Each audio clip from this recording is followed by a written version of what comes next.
Yu-Gi-Oh has a trap card problem. Now, obviously, people would send this to me as I am kind of like in recent weeks, I've been the trap guy. This is a topic, I haven't watched this yet, but I do think I kind of know which direction this is going. Because I've talked about this in the past already, where like for modern Yu-Gi-Oh players, trap cards have a bad, like, I don't know, reputation for no reason. What people aren't realizing is that trap cards, in theory, are the most interactive type of Yu-Gi-Oh card. Like trap cards, in my opinion, are low-key the most fun way to play the game if it was the right cards, the right trap cards that people were playing, right? It's like, the problem is that trap cards in modern Yu-Gi-Oh like are either bad because they don't design powerful trap cards anymore outside of really broken floodgates, right? It's like whenever a trap card sees play, 99% of the time, it's like skill drain, D-barrier, different dimension ground, summon limit, all that kind of stuff, right? Those are the kind of trap cards that are on par with the power level of modern Yu-Gi-Oh, because for some reason they are not really capable of designing fun and good trap cards, right? Because that can happen. Look at the Ruma Karmic Cannon, right? That is, I think it's in the thumbnail. That's like the one like exception in recent years of a well-designed trap card, right? Like, because the Ruma Karmic Cannon is a strong card, good enough to see play in modern Yu-Gi-Oh occasionally, and doesn't just like say your opponent can't do this for the rest of the turn or can't do that for the rest of the game, that kind of stuff, right? And I wish there was more of that. I think that's the topic. I'm pretty sure Jesse would agree on that. I'd be surprised if not, but let's find out. Last week, I ranted quite a bit on what I consider to be the worst element to Yu-Gi-Oh, lingering floodgates. But I think it's time for some positivity, because at the end of the day, I really love this game. And I do want to share the positive elements that the game has, or the positive directions and trends the game has been going in. I want to talk about the new trap cards that I think are healthy for the game, and more of those should be made. This also ties into last week's video, because a lot of commenters mentioned how cards like Dimensional Barrier are actually helpful for trap decks, making them compete, because otherwise they'd be unviable. That's the I don't know if I even agree with that, honestly. Like 99% of the time, if a D-barrier is being used, it's not in a trap deck. Like, I would argue these help every deck go in first and not just trap decks. Like, it's not really a... Like, that stuff is true for Karmic Cannon, but I don't think it's true for D-barrier. Like, yes, Labyrinth... The thing, I think what people have in mind for this argument is Labyrinth specifically, right? They think the fact that Lady Labyrinth can search Dimensional Barrier is why Dimensional Barrier or Labyrinth is good. What people don't realize is that Labyrinth pretty much wins every single time if you play it correctly when you can resolve Lady Labyrinth to set a trap card. Like, if you play Labyrinth and you get to the point where you can set and activate any trap from Lady Labyrinth, you should not need D-barrier to win that game. And that's why I haven't been playing D-barrier and Labyrinth for a very, very, very long time. Because if you can ever get that far, summon Lady, to activate a normal trap, to not get chain blocked, to chain Lady, and then to either already have Coup Clock active or live another turn, you should be winning the game anyways, right? Maybe not if your opponent has a broken branded hand, but that's like the only situation where you would need like a D-barrier. other mark people make to defend cards like Skill Drain, Anti-Spell Fragrance, Rivalry of the Warlords. There can be only one, cards like that. However, I think there is a distinction between a control deck that is derived from stun cards, Floodgates, and a control deck that is derived from the more classical traps, cards like Torrential Tribute, Compulsory Evacuation Device, Bottomless Trapple, which... Dude, all those cards, well, not bottomless, but all those were in my Paleo deck in 2017, I'm pretty sure. Did it have Torrential? Maybe not. It definitely had Compulse. I think it had Torrential. Anyways, I think the other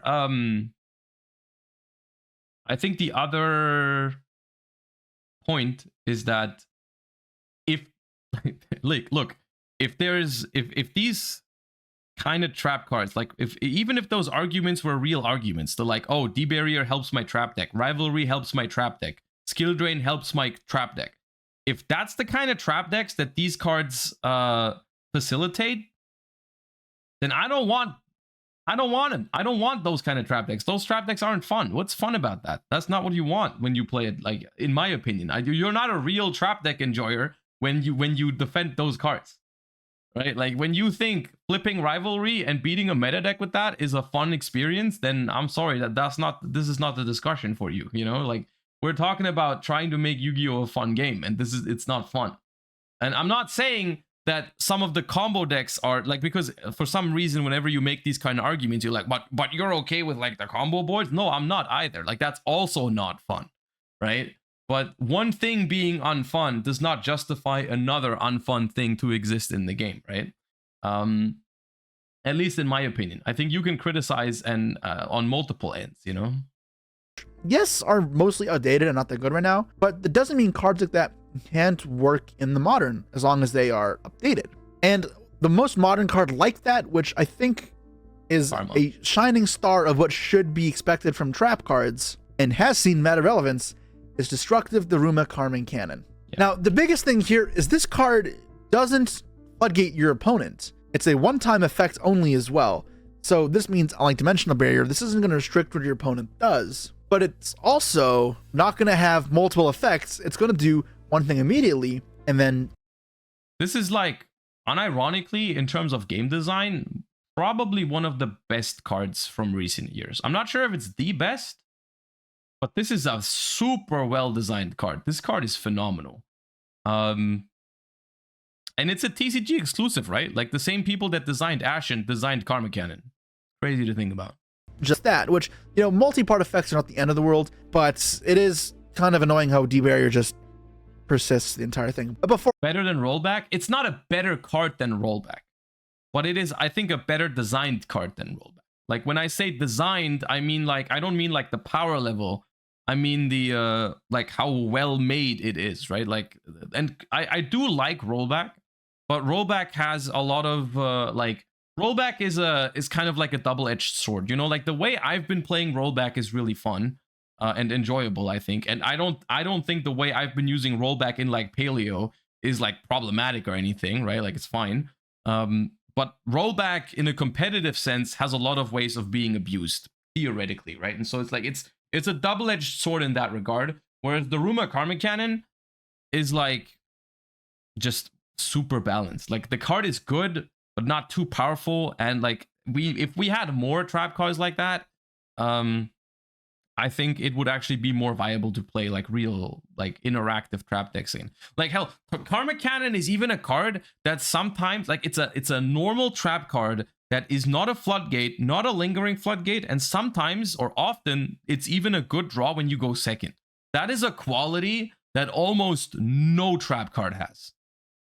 Being a solid draw going second, like, it's not great, but it's like sometimes it works. Like, you can't break the board, but you somewhat can set Karma Cannon, live the next turn. Like, that happens, right?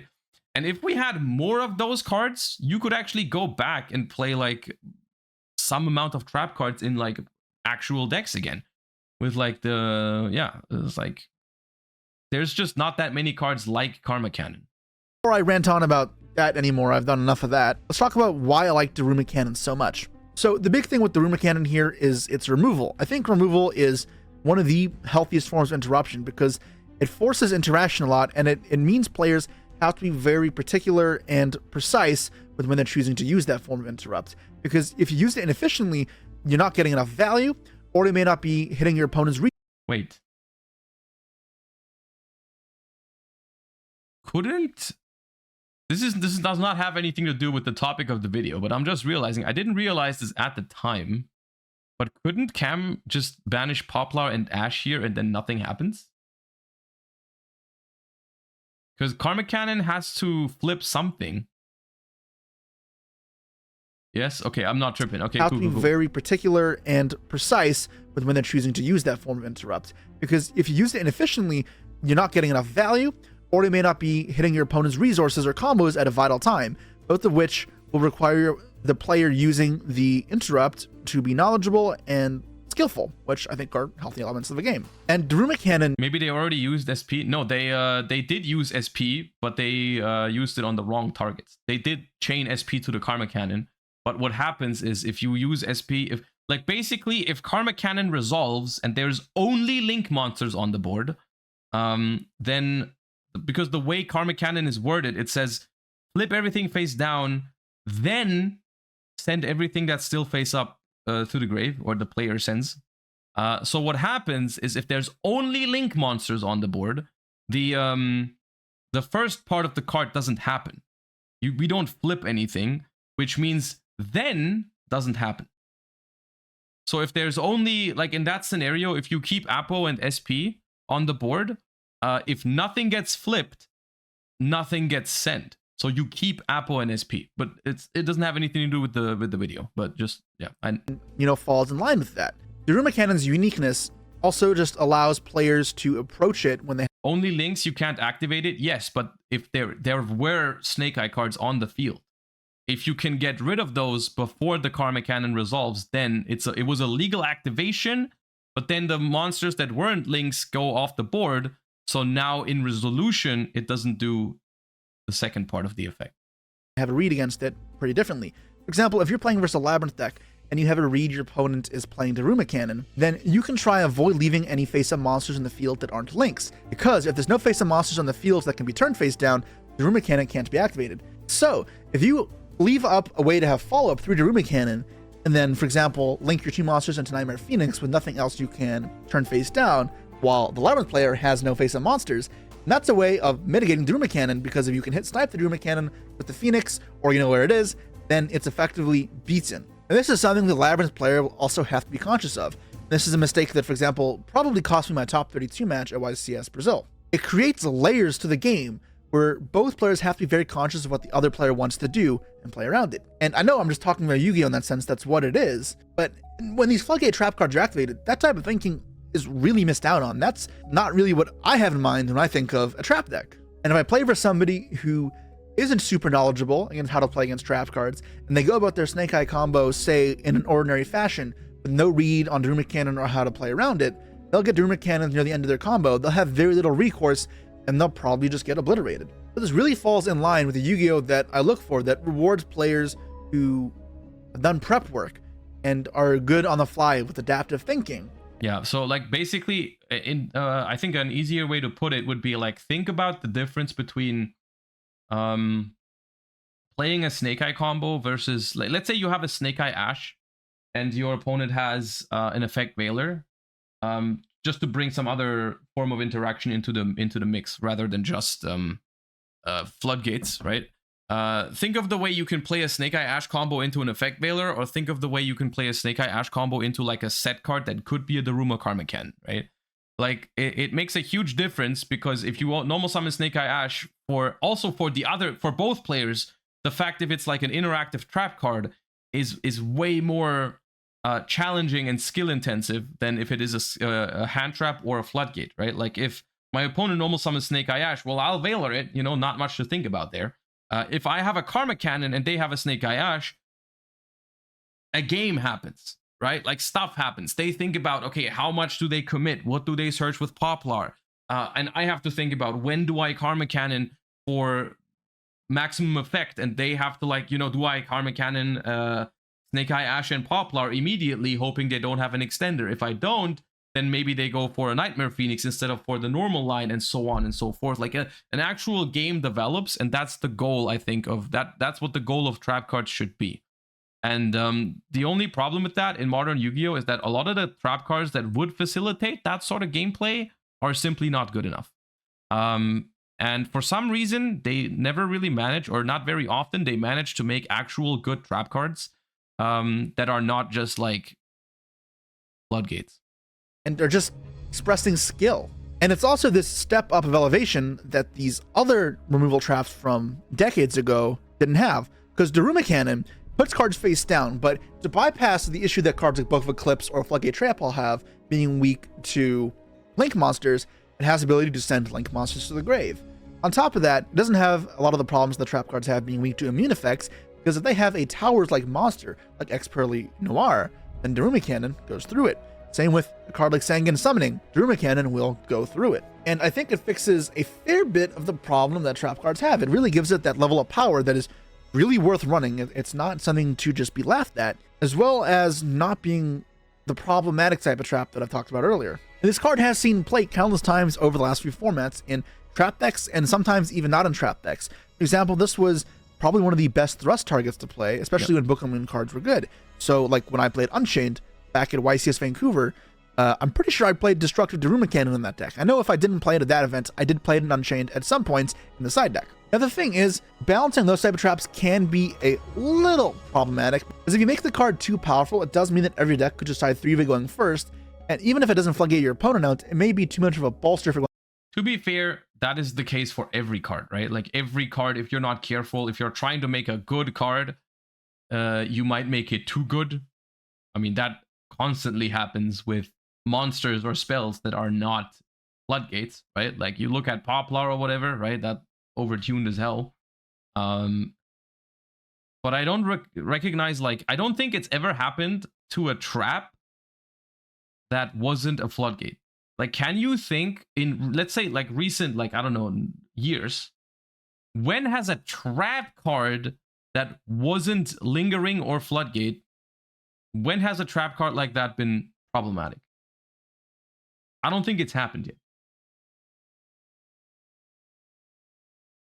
Like, you guys are saying evenly and imperm, those cards are not trap cards in the typical sense. Like, I mean, like an actual trap card that you're meant to set and then use on the opponent's turn. Like, I don't think that's happened.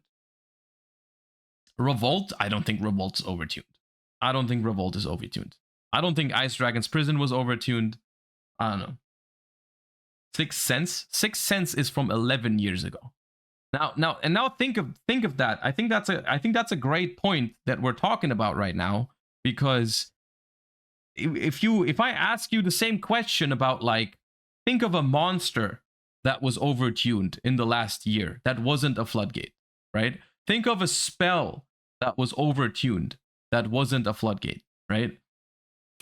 Last set, you can name like 5, right? It doesn't happen with trap cards because I feel like they don't even try at this point. Because if they want to make a good trap card, they just give it a floodgate effect. Like, literally, the only card I feel like that tried to give us a good trap was the Ruma Karma Cannon. And that was a great success. People love the Ruma Karma Cannon. At least I do. And I think a lot of people would agree with that. Not everyone, but that's never the case. But, like, I think they should do more of that.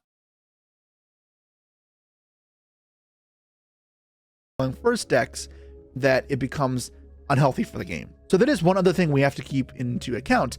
And Daruma Cannon is pretty powerful, so you can't argue in some formats it does tread the line of what is acceptable versus what is not acceptable. That being said, I think board wipes are really cool to have. What I like about board wipes versus single target removal is the fact that both can exist in the same space forces players to be conscious of it when playing around trap cards.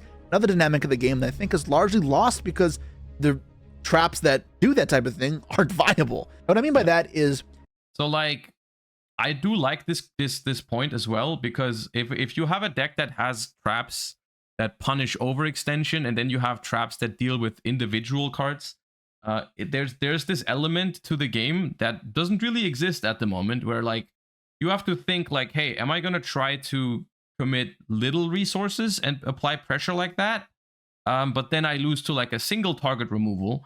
Or do I go all out because I expect my opponent to have a bunch of single card removal and then risk losing to, like, a high impact, like Torrential or whatever, right? That's a skill set that doesn't really happen in modern Yu-Gi-Oh anymore, because you simply don't have decks like that, right? Like, it's simply, there is no real card that punishes you for putting your entire hand onto the field. And I think one massive problem that we haven't mentioned yet that board wipe traps have for a long time, that only really the Ruma Karma Cannon solved well, was the fact that, like, cards like Torrential Tribute, in theory, are good cards that could see play at some point. The problem is when you go second, a card like Torrential, and this is a big deal with trap cards in general, is going second. When you want to make a good trap card that isn't just a floodgate, like Rivalry or whatever, if you want to make a good trap card, it has to be viable going second in some shape or form, right? For example, the Daruma Karma Cannon, if your opponent has a board, you can't break it, you can set Karma Cannon, maybe it gives you a chance. Maybe it doesn't, but it doesn't have to win you every game. It just has to be like viable. You not have to like want to immediately leave the table when you open the card going second, right? Like for example, you guys are mentioning a lot of powerful trap cards like Solemn Judgment. If I draw Solemn Judgment going second, I'm looking at 5 monsters on my opponent's board. I'm looking at the Solemn Judgment in my hand, and I'm grabbing my side deck. You know what I mean? And Karma Cannon is not like that. And that's another problem that Torrential has, where if you set Torrential, your opponent can just attack you for game or use an effect to pop it or whatever before you can even use it. Like I think a modern trap card would have to be activatable at all times, right? I think like waiting for your opponent to summon or something is something that would be a little outdated, right? There is other cards that could do that, like Needle Sealing, but Needle Sealing has other weaknesses, like not being able to destroy anything that's summoned with IP Masquerena or anything that's unaffected or stuff like that, right? If you've played a lot of older Yu-Gi-Oh, I guess, where traps were more common, like if you were playing versus Paleo back in the day, you'd have to think of ways to play around wide removal, like Torrential or Needle Sealing, by committing less cards to the field, in which case you put all of your hopes into one good monster, and you could lose to a single Dynamiscus or Paleozoocanadia.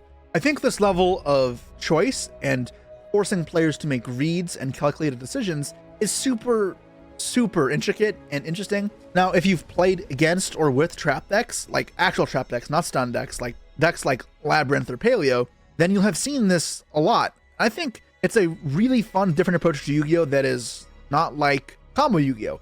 And when people talk about old Yu-Gi-Oh like Go format or Edison or whatever, it's not exactly the same because there's a differing level of control decks versus just a mid-range deck from a decade ago. But it does have some of those same elements and skill sets. And the thing is, those skill sets don't have to be lost in modern Yu-Gi-Oh! I really dislike that this control-based trap deck is mostly not viable. Now, I think Labyrinth does a great job at it because it fits the role very similar to a deck like Paleo or another control deck did. At least in the modern setting, you're not relying too much on Floodgates. You're playing a trap deck that does a good job of snowballing value pretty well and using the turns you buy with trap cards into meaningful value to the point where you can win the game pretty effectively, as well as using some of these removal traps, some of those in the form of monster, because Big Welcome turns into Lovely, which is the single target pop, or Daruma Cannon, which is your board wipe. And that is what a lot of modern Labyrinth, at least in this current format, looks like. However, there are many formats in recent Yu-Gi-Oh, and probably in the future, where we'll see. There's this argument that modern Labyrinth is like more like a combo deck, which I think it's a fair point.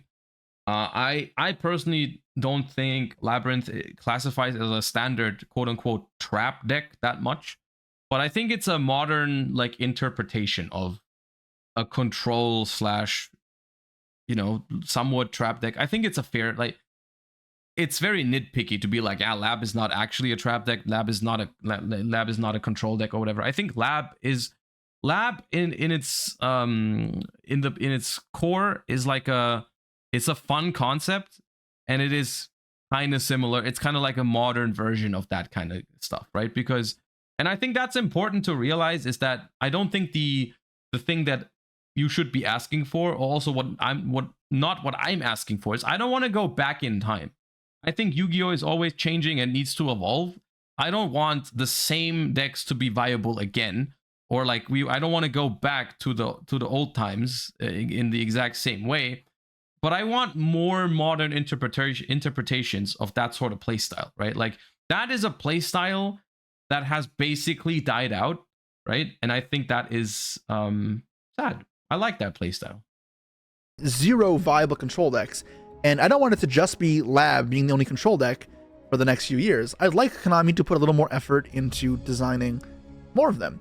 And it doesn't have to be specifically archetypes, right? Because Labyrinth is an entire archetype, but more impactful traps like Ice Dragon, Prison, Dogmatic, Punishment, which were also pretty solid at improving this, put these decks in the right position. Now, recently we've seen an uptick in Paleozoic decks thanks to Josh and Transaction Rollback. But obviously this is far from meta. I like how it's first Josh and then Transaction Rollback. And just the fact that Daruma exists already gives it some sort of playability, at least at a rogue level. I just think that's super cool. So if we want more of those to be ingrained into the meta, then this is where I think card design has to go. The fact that Daruma again exists, and Ice Dragon Prison exists, and these new trap cards exist shows that Konami is willing to go there to make these trap cards better. So I would like to see them continue to do it. Now, trap cards do have other inherent problems. We've talked about them in other videos. Check out my highlight channel. You can see a video where I react to Farfa going over how he'd fix trap cards. And then I give my input on it as well. So I recommend you check that out so you can hear me talk about some of the other problems trap cards have and how to fix them. But I would like to see a future of Yu-Gi-Oh! Where trap cards have a place in the meta, and it's not only once every 3 years, and it's not within continuous trap, floodgate, skill drain, rivalry, barrier, because as someone who's played for 20 years almost, that is not the trap cards that I fell in love with. And yes, I know everyone thinks I'm a combo player, and I love combo decks. It is probably my preference at this point in my career. But the first deck I ever got a top with was this over 20 trap card BA deck. My first several tops, in fact, were with BA in his very control essence. Don't just assume that I don't know what I'm talking about when it comes to trap decks like this. I have a deep fascination for them and understanding of them that I Don't let him fool you. He has no idea what he's talking about. He's a combo Andy. wish I could re-explore. I also like Paleozoic. I played that deck back in the day. I couldn't go to events because I was young, but I played it for months. Let me know what you guys think. Do you think destructive Daruma Cannon is a net positive on the game of Yu-Gi-Oh? And you want to see more traps follow step with the same design philosophy as Daruma Cannon or Ice Dragon Prison and such, that we can maybe see a more trap-focused meta or just more decks in the meta that involve traps in the future? If you also enjoy these type of discussions where I talk about design philosophies that... I knew we were going to share the same opinion on that topic. I still wanted to watch it because I think it's a good point to bring up. But I knew we were gonna agree on this. Like the trap cards are in its principle. I think trap cards are great. I think it's a shame that trap cards are like trap cards have a bad reputation nowadays because of the trap cards that they've made that are actually meta viable, mostly being floodgates. And I think they just have I for some reason they are just letting this archetype or like good generic removal traps, like good old back and forth like removal traps.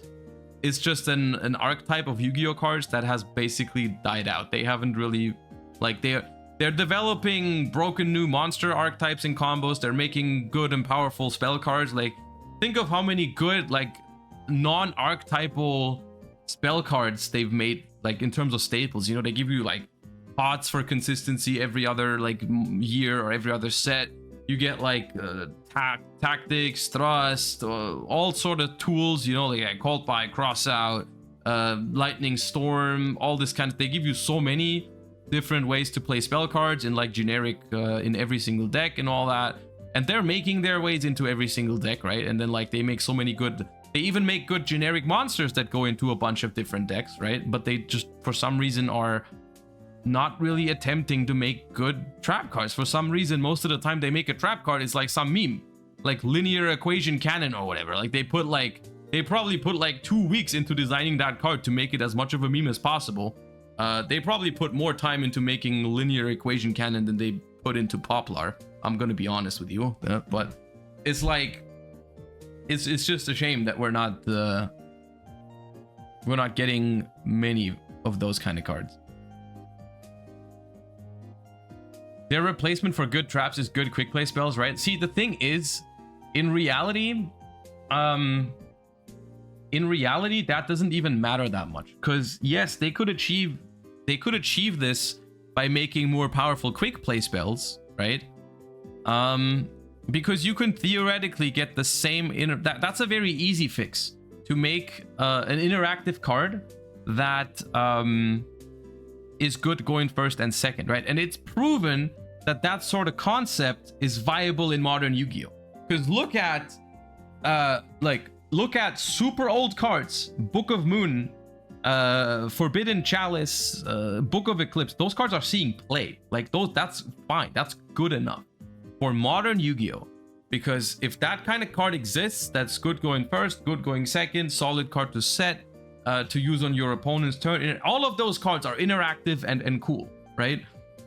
The thing is that outside of Forbidden Droplet and maybe Metal Tronus, I don't even think they're making a real effort to create those kind of cards, right? Because all of those things that I mentioned are from like over 10 years ago. sometimes 20. Like, what's Book of Moon? 2003? Enemy Controller 2002? Like, that's the kind of quick play spells we have to go to if we want to play quick play, like good stuff, removal kind of stuff. Like, why do I have to play a card from 20 years ago? I mean, it's cool. I like playing enemy, but like, you know, give me something. Give me something. And the only thing we got is like Droplet, which is like, what, 2020 or something? It's also 4 years at this point. And Metal Tronus is like the first one in a long time that's like somewhat viable and cool. And I like Metal Tronus. I just want more of that sort of stuff, right? Because in reality, it doesn't need to be trap cards, right? Necessarily. Because what I'm missing, I mean, obviously for Paleo, it'd be nice if it was trap cards, but in reality, it could be a quick play spell that portrays the same level of interactivity. That's fine. Ultimate Slayer is fine. Have you ever tried setting Ultimate Slayer and then activating it on your opponent's turn? I feel like that'd be a funny interaction. If you ever do that, make sure to record it and let me know how it goes.